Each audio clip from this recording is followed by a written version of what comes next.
पहला प्रश्न है, समानतः कितने वोल्टेज पर मानव शरीर को झटके का अनुभव होता है? और जो ऑप्शन दिए गए हैं, पहला ऑप्शन है 45 वोल्ट, दूसरा ऑप्शन है 60 वोल्ट, तीसरा ऑप्शन है 90 वोल्ट और लास्ट वाला ऑप्शन है 20 वोल्ट। तो वोल्टेज का झटका इंसान को 90 वोल्ट से अधिक वोल्टेज होने पर लगता है, अतः यहाँ पर सी वाला ऑप्शन राइट आंसर होगा। ठीक है, और यही एक कारण है जिसकी वजह से हम जब किसी बैटरी के टर्मिनल को टच करते हैं तो हमें झटका अनुभव नहीं होता, क्योंकि वह बैटरी जो होती है वो 12 वोल्ट या फिर 6 वोल्ट होती है। बढ़ते हैं अपने अगले प्रश्न की ओर। हमारा अगला प्रश्न है, 10 मिली एम्पियर की धारा कितने समय तक मानव शरीर से प्रवाहित होने पर उसकी मृत्यु हो जाएगी? ऑप्शन दिए गए हैं 1 सेकंड, दूसरा ऑप्शन है 2 मिली सेकंड, तीसरा ऑप्शन है 3 से 4 सेकंड और लास्ट वाला ऑप्शन है नन। तो 10 मिली एम्पियर की धारा किसी मानव शरीर से 3 से 4 सेकंड तक यदि प्रवाहित हो जाती है तो उसकी मृत्यु हो जाएगी। यहाँ पर सी वाला ऑप्शन राइट आंसर होगा। किसी इंसान की मृत्यु इस बात पर भी निर्भर करती है कि कितने एम्पियर की धारा उसके शरीर से कितने सेकंड तक प्रवाहित होती है, मतलब कितने समय तक के लिए प्रवाहित होती है, उसकी मृत्यु इस बात पर भी निर्भर करती है। अब हम बढ़ते हैं अपने अगले प्रश्न की ओर। हमारा अगला प्रश्न है, ज्वलनशील द्रव्य से लगी आग किस श्रेणी के अंतर्गत आती है? पहला ऑप्शन है ए श्रेणी, दूसरा है सी श्रेणी, तीसरा है बी श्रेणी और लास्ट वाला ऑप्शन है नन। तो जो ज्वलनशील द्रव्य मतलब पेट्रोल, डीजल, इन सब में जो आग लगती है वो किस श्रेणी के अंतर्गत आती है? तो वह आती है बी श्रेणी के अंतर्गत। यहाँ पर सी वाला ऑप्शन राइट आंसर होगा। ठीक, और देखिए, जो अन्य आग होती है, जो ए श्रेणी वाली आग होती है, इसके अंतर्गत जो आती है वह आती है लकड़ी से लगी आग। ठीक है, लकड़ी हुआ, कागज़ हुआ, दफ्ती हुआ, इन सब में जो आग लगती है, ये सब जो होती है ये ए श्रेणी के अंतर्गत आती है। ठीक है, आगे हम बढ़ते हैं अपने अगले प्रश्न की ओर। हमारा अगला प्रश्न है, विद्युत से लगी आग किस श्रेणी में आती है? और जो ऑप्शन दिए गए हैं, पहला ऑप्शन है बी श्रेणी, दूसरा ऑप्शन है ई श्रेणी, तीसरा ऑप्शन है डी श्रेणी और लास्ट वाला ऑप्शन है नन। तो विद्युत से लगी आग डी श्रेणी के अंतर्गत आती है। तो यहाँ पर हमने देखा कि बी श्रेणी के अंतर्गत ज्वलनशील पदार्थ में लगी आग आती है। ठीक, और डी श्रेणी के अंतर्गत विद्युत से लगी आग आती है। ठीक, और ए श्रेणी के अंतर्गत लकड़ी में या फिर कागज़ में, दफ्ती में, इन सब में लगी आग आती है। और सी श्रेणी, दोस्तों सी श्रेणी में वह आग आती है जैसे कि गैस में लगी आग। ठीक, जो गैस से लगती है उसे हम सी श्रेणी के अंतर्गत रखते हैं, जबकि ई श्रेणी कोई श्रेणी नहीं होती है आग की। आग की मात्र 4 श्रेणियां हैं, ए, बी, सी और डी। ठीक है, अब हम बढ़ते हैं अपने अगले प्रश्न की ओर। हमारा अगला प्रश्न है, विद्युत से लगी आग को बुझाने के लिए किस अग्निशामक यंत्र का प्रयोग करते हैं? इसमें ऑप्शन दिए गए हैं, कार्बन डाइऑक्साइड मतलब CO2, दूसरा ऑप्शन दिया है CCl4, तीसरा ऑप्शन है दोनों और डी वाला ऑप्शन है नन। तो यहाँ पर हमसे विद्युत से लगी आग के बारे में पूछा गया है। ठीक, देखिए CCl4 का प्रयोग हम किसी भी प्रकार की आग लगी हो उसको बुझाने के लिए करते हैं, लेकिन यहाँ पे हमसे विद्युत से लगी आग को बुझाने के लिए पूछा गया है, तो हम स्पेशली कार्बन डाइऑक्साइड का प्रयोग करते हैं। मतलब यहाँ पर ए वाला ऑप्शन राइट आंसर होगा। ठीक है, बढ़ते हैं अगले प्रश्न की ओर। हमारा अगला प्रश्न है, CCl4 का प्रयोग किस प्रकार की आग बुझाने के लिए किया जाता है? पहला ऑप्शन है बी श्रेणी, दूसरा ऑप्शन है सी श्रेणी और तीसरा ऑप्शन है डी श्रेणी और लास्ट वाला ऑप्शन सभी प्रकार। जबकि जैसे मैंने अभी आपको बताया कि CCl4 का प्रयोग हम सभी प्रकार की आग को बुझाने के लिए करते हैं, तो यहाँ पर डी वाला ऑप्शन राइट आंसर हो जाएगा। CCl4 का फुल फॉर्म होता है कार्बन टेट्राक्लोरेट। ठीक है, तो यहाँ पर डी वाला ऑप्शन राइट आंसर होगा। हमारा अगला प्रश्न है, अर्थिंग में नमक और कोयला किस उद्देश्य से डाला जाता है? पहला ऑप्शन है गड्ढे को भरने के लिए, दूसरा है अर्थिंग में जंग न लगे, तीसरा है नमी बरकरार रखने के और लास्ट वाला ऑप्शन है नन। तो अर्थिंग में नमक और कोयले का प्रयोग नमी बरकरार रखने के लिए डाला जाता है, जो कि यहाँ पे सी वाले ऑप्शन में होगा। ठीक है, तो नमी बरकरार रहने से अर्थिंग हमारा बहुत ही अच्छे तरीके से कार्य करता है, मतलब उसकी कंडक्टिविटी बढ़ जाती है। ठीक, जिसकी वजह से हम उसमें नमक और कोयले का प्रयोग करते हैं। ठीक है, बढ़ते हैं अपने अगले प्रश्न की ओर। हमारा अगला प्रश्न है, EMU का फुल फॉर्म क्या होता है? जो 4 ऑप्शन दिए गए हैं, पहला है इलेक्ट्रिक मीटर यूनिट, दूसरा है इलेक्ट्रिक मेजरिंग यूनिट, तीसरा है इलेक्ट्रोमैग्नेटिक यूनिट और लास्ट वाला ऑप्शन है नन। तो EMU का फुल फॉर्म होता है इलेक्ट्रोमैग्नेटिक यूनिट। यहाँ पर सी वाला ऑप्शन राइट आंसर होगा। ठीक है, हम बढ़ते हैं अपने अगले प्रश्न की ओर। हमारा अगला प्रश्न है, एक kWh कितने किलो कैलोरी के बराबर होता है? और जो हमें ऑप्शन दिए गए हैं, पहला ऑप्शन है 765 किलो कैलोरी, दूसरा है 735.5 किलो कैलोरी, तीसरा है 3600 किलो कैलोरी और लास्ट वाला ऑप्शन है 860 किलो कैलोरी। तो एक kWh 860 किलो कैलोरी के बराबर होता है। यहाँ पे ध्यान दीजिएगा, किलो कैलोरी की बात हो रही है और kWh की बात हो रही है, ठीक है। तो यहाँ पर डी वाला ऑप्शन राइट आंसर होगा। हम बढ़ते हैं अपने अगले प्रश्न की ओर। हमारा अगला प्रश्न है BIS का फुल फॉर्म क्या है, ठीक है। ऑप्शन दिए गए हैं बेसिक इनपुट सिस्टम, दूसरा ऑप्शन है बेसिक इंडियन सिस्टम, तीसरा ऑप्शन है ब्यूरो ऑफ इंडियन स्टैंडर्ड और लास्ट वाला ऑप्शन है ब्यूरो ऑफ इंटरनेशनल स्टैंडर्ड। तो BIS का फुल फॉर्म होता है ब्यूरो ऑफ इंडियन स्टैंडर्ड, जो कि हमें सी वाले ऑप्शन में दिख रहा है, ठीक है। तो ब्यूरो ऑफ इंडियन स्टैंडर्ड इस क्वेश्चन का राइट आंसर होगा। अब हम बढ़ते हैं अपने अगले प्रश्न की ओर। हमारा अगला प्रश्न है स्थिर आवेशित कण उत्पन्न करता है, ठीक। यहाँ पे ध्यान देने वाली बात है कि स्थिर आवेशित कण की बात की गई है और जो ऑप्शन हमें दिए गए हैं वैद्युत क्षेत्र, दूसरा ऑप्शन है चुंबकीय क्षेत्र और तीसरा ऑप्शन है दोनों और डी वाला ऑप्शन है विद्युत क्षेत्र, चुंबकीय क्षेत्र तथा ऊर्जा का उत्सर्जन। तो स्थिर आवेशित कण केवल वैद्युत क्षेत्र उत्पन्न करता है, ठीक। तो यहाँ पर यहाँ पर ए वाला ऑप्शन राइट आंसर होगा। बढ़ते हैं अगले प्रश्न की ओर। हमारा अगला प्रश्न है नियत वेग से गतिमान आवेशित कण अपने चारों ओर उत्पन्न करेगा। पहला ऑप्शन है वैद्युत क्षेत्र, दूसरा ऑप्शन है चुंबकीय क्षेत्र और तीसरा ऑप्शन है दोनों और लास्ट वाला ऑप्शन है कोई प्रभाव नहीं। तो नियत वेग से, ठीक, यहाँ पर नियत वेग से बोला गया है। तो नियत वेग से गतिमान आवेशित कण अपने चारों ओर वैद्युत क्षेत्र भी उत्पन्न करता है और चुंबकीय क्षेत्र भी उत्पन्न करता है, लेकिन यहाँ ध्यान दीजिएगा कि नियत वेग से पूछा गया है, ठीक है। तो यहाँ पर हमारा जो राइट आंसर होगा वह होगा कि यह दोनों उत्पन्न करता है। तो यहाँ पर सी वाला ऑप्शन हमें राइट आंसर होगा, ठीक है, क्योंकि यह दोनों क्षेत्र वैद्युत क्षेत्र और चुंबकीय क्षेत्र दोनों उत्पन्न करता है। अब हम बढ़ते हैं अपने अगले प्रश्न की ओर। हमारा अगला प्रश्न है निम्नलिखित से हम किसे आवेशित नहीं कर सकते हैं। और चार ऑप्शन दिए गए हैं, पहला है इलेक्ट्रॉन, दूसरा है प्रोटॉन, तीसरा है फोटॉन और लास्ट वाला ऑप्शन है कोई नहीं। तो फोटॉन एक ऐसा चार्ज होता है जो मतलब एक ऐसे कण होता है जिसे हम आवेशित नहीं कर सकते हैं, ठीक है। तो यहाँ पर सी वाला ऑप्शन राइट आंसर हो जाएगा। बढ़ते हैं अगले प्रश्न की ओर। EMU तथा ESU का अनुपात होता है और इसके लिए चार ऑप्शन जो दिए गए हैं, पहला ऑप्शन है प्रकाश के वेग के बराबर, दूसरा ऑप्शन है प्रकाश के वेग के बराबर लेकिन CGS और ऊपर वाले ऑप्शन में था MKS और तीसरा ऑप्शन दिया है प्रकाश के वेग से कम और लास्ट वाला ऑप्शन है कोई नहीं। तो EMU मतलब इलेक्ट्रोमैग्नेटिक यूनिट तथा इलेक्ट्रोस्टैटिक यूनिट का ये जो इन दोनों का अनुपात होता है वो प्रकाश के वेग के बराबर होता है, लेकिन किस सिस्टम में, ये आता है हमारा CGS सिस्टम में। तो यहाँ पर बी वाला ऑप्शन राइट आंसर हो जाएगा, ठीक है। ये ध्यान दीजिएगा कि प्रकाश के वेग के बराबर तो होगा लेकिन CGS सिस्टम में प्रकाश के वेग के बराबर होगा, ठीक है। अब हम बढ़ते हैं अगले प्रश्न की ओर। हमारा अगला प्रश्न है आवेश का सबसे छोटा मात्रक है। तो मैक्सिमम लोग कूलाम ही आवेश के मात्रक को जानते हैं, ठीक है। तो यहाँ पे जो चार ऑप्शन दिए गए हैं, पहला है कूलाम, दूसरा है एफ कूलाम, तीसरा है एम्पियर घंटा और लास्ट वाला ऑप्शन है फ्रैंकलिन। तो आवेश का सबसे छोटा मात्रक, यहाँ पे हमसे छोटा मात्रक के बारे में पूछा गया है, ठीक है। तो जो सबसे छोटा मात्रक है वह है फ्रैंकलिन, ठीक है। इस बात को ध्यान दीजिएगा, आवेश का सबसे छोटा मात्रक फ्रैंकलिन होता है। तो बढ़ते हैं अगले प्रश्न की ओर।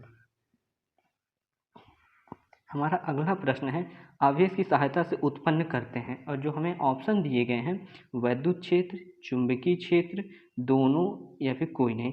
तो जो आवेश होता है उसकी सहायता से हम वैद्युत क्षेत्र भी उत्पन्न करते हैं, चुंबकीय क्षेत्र भी उत्पन्न करते हैं। तो यहाँ पर सी वाला ऑप्शन हमारा राइट आंसर हो जाएगा दोनों।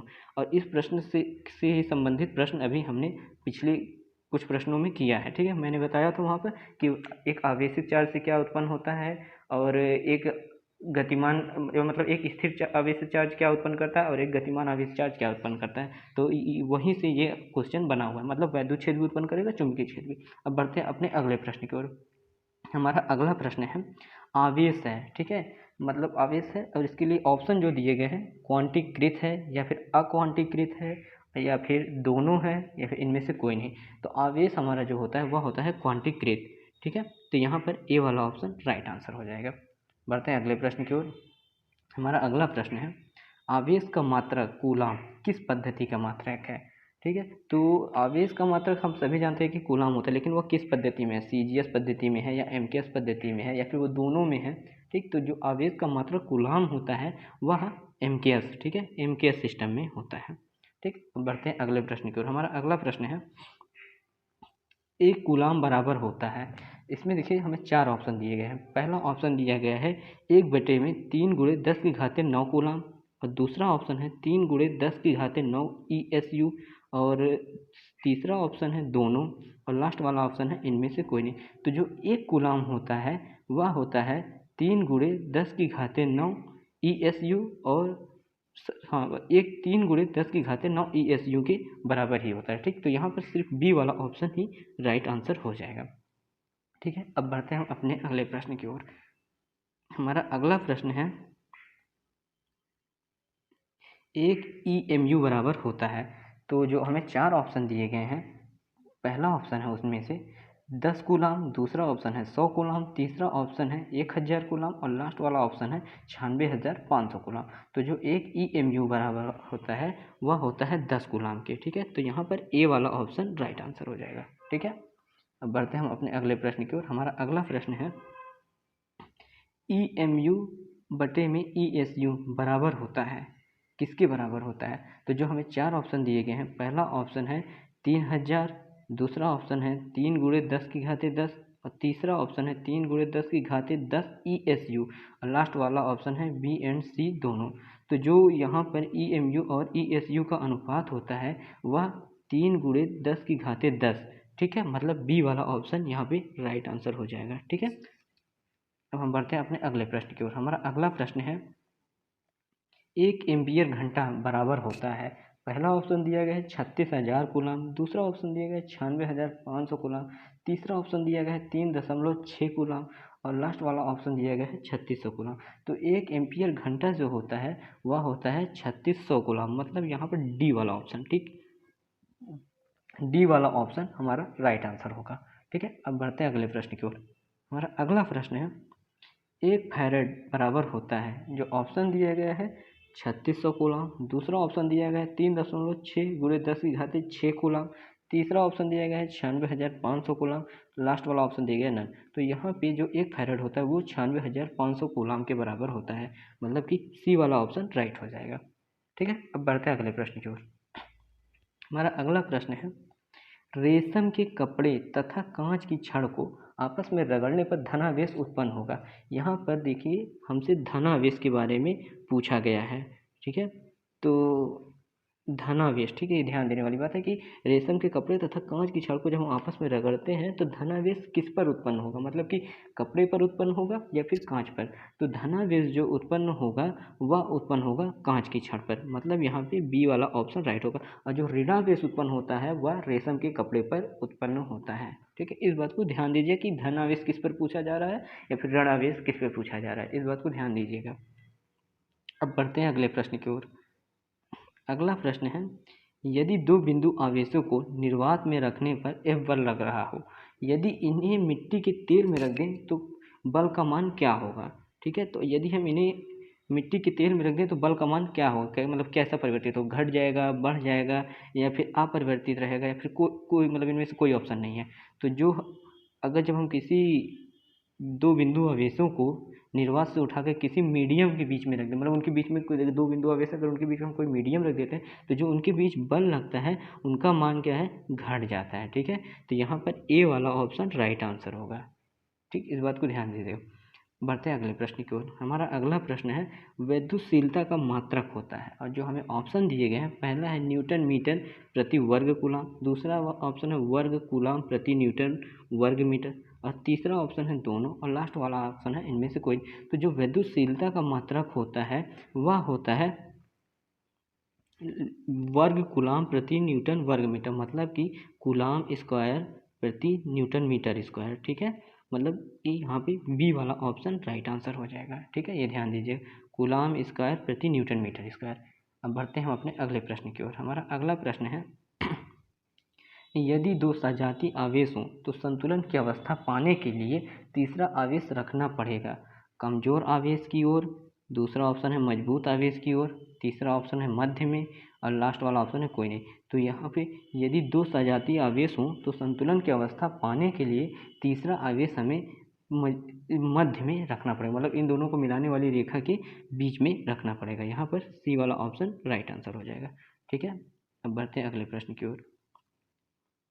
हमारा अगला प्रश्न है, यदि दो विजातीय आवेश हों तो संतुलन की अवस्था पाने के लिए तीसरा आवेश रखना पड़ेगा, कमजोर आवेश की ओर, मजबूत आवेश की ओर, या फिर दोनों आवेशों को मिलाने वाली रेखा के बाहर कमजोर आवेश की ओर, या फिर मध्य में।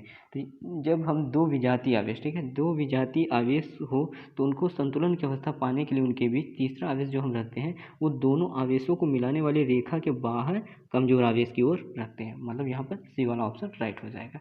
अब हम बढ़ते हैं अपने अगले प्रश्न की ओर। हमारा अगला प्रश्न है, दो सजातीय आवेश के बीच स्थायी संतुलन की अवस्था पाने के लिए तीसरा आवेश रखना पड़ता है। यहाँ पे ध्यान दीजिए कि दो सजातीय आवेश हो और उनके बीच स्थायी संतुलन की अवस्था पाने के लिए तीसरा आवेश रखना पड़ता है। जो ऑप्शन दिए गए हैं उसमें से पहला ऑप्शन है सजातीय आवेश, दूसरा है विजातीय आवेश, और तीसरा ऑप्शन है दोनों, और लास्ट वाला इनमें से कोई नहीं। तो जब हम सजातीय आवेश और हमें स्थायी संतुलन पाना हो तो हम सजातीय आवेश ही रखते हैं। ठीक है, तो हमें यहाँ पे स्थायी संतुलन की अवस्था प्राप्त हो जाएगी जब हम सजातीय आवेश ही रखेंगे। तो यहाँ पर ए वाला ऑप्शन राइट हो जाएगा। बढ़ते हैं अगले प्रश्न की ओर। हमारा अगला प्रश्न है, अस्थायी संतुलन की अवस्था प्राप्त करने के लिए तीसरा आवेश रखना पड़ता है, और वही फिर ऑप्शन दिए गए हैं सजातीय आवेश, दूसरा ऑप्शन है विजातीय आवेश, कोई आवेश नहीं रखना पड़ता, या फिर दोनों आवेश रखना पड़ता है। तो यहाँ पर अस्थायी संतुलन की अवस्था प्राप्त की जा रही है। ठीक है, प्राप्त करने के लिए तीसरा आवेश पूछ रहा है कहाँ रखना पड़ेगा, तो सॉरी मतलब कि कौन सा आवेश रखना पड़ेगा, सजातीय रखना पड़ेगा या विजातीय। जब अस्थायी की बात है, ठीक है, अस्थायी की बात है तो हम विजातीय आवेश रखते हैं। ठीक, विजातीय आवेश रखने से हमें अस्थायी संतुलन की अवस्था प्राप्त हो जाती है। ठीक, तो यहाँ पर बी वाला ऑप्शन राइट आंसर हो जाएगा। अब हम बढ़ते हैं अपने अगले प्रश्न की ओर। हमारा अगला प्रश्न है, वैद्युत बल होता है, ठीक है, जो वैद्युत बल होता है वह कैसा बल होता है, मतलब आकर्षण वाला होता है या फिर प्रतिकर्षण का बल होता है या फिर दोनों होता है या इनमें से कोई नहीं। तो जो वैद्युत बल होता है वह आकर्षण वाला भी होता है और प्रतिकर्षण वाला भी होता है, मतलब यहाँ पर सी वाला ऑप्शन राइट हो जाएगा, मतलब दोनों। क्यों? क्योंकि जब हम प्लस प्लस चार्ज लेते हैं तो इनके बीच रिपल्सन होता है, मतलब प्रतिकर्षण होता है, और जब हम प्लस माइनस ले लेते हैं तो ये आकर्षण हो जाता है। तो ये वैद्युत बल जो होता है वो आकर्षण और प्रतिकर्षण दोनों होता है। ठीक, तो यहाँ पर सी वाला ऑप्शन राइट हो जाएगा। चलिए हम बढ़ते हैं अपने अगले प्रश्न की ओर। हमारा अगला प्रश्न है, वैद्युत बल तथा गुरुत्वाकर्षण बल में अधिक मजबूत बल कौन सा है। ठीक है, तो पहला ऑप्शन दिया गया है वैद्युत बल, दूसरा ऑप्शन दिया गया है गुरुत्वाकर्षण बल, तीसरा ऑप्शन दिया गया है दोनों बराबर होते हैं या फिर तुलना नहीं की जा सकती। ठीक, और तो यहाँ पर हम बता दें वैद्युत बल जो होता है वह अधिक मजबूत बल होता है। ठीक है, तो यहाँ पर ए वाला ऑप्शन राइट आंसर हो जाएगा। अब हम बढ़ते हैं अपने अगले प्रश्न की ओर। हमारा अगला प्रश्न है,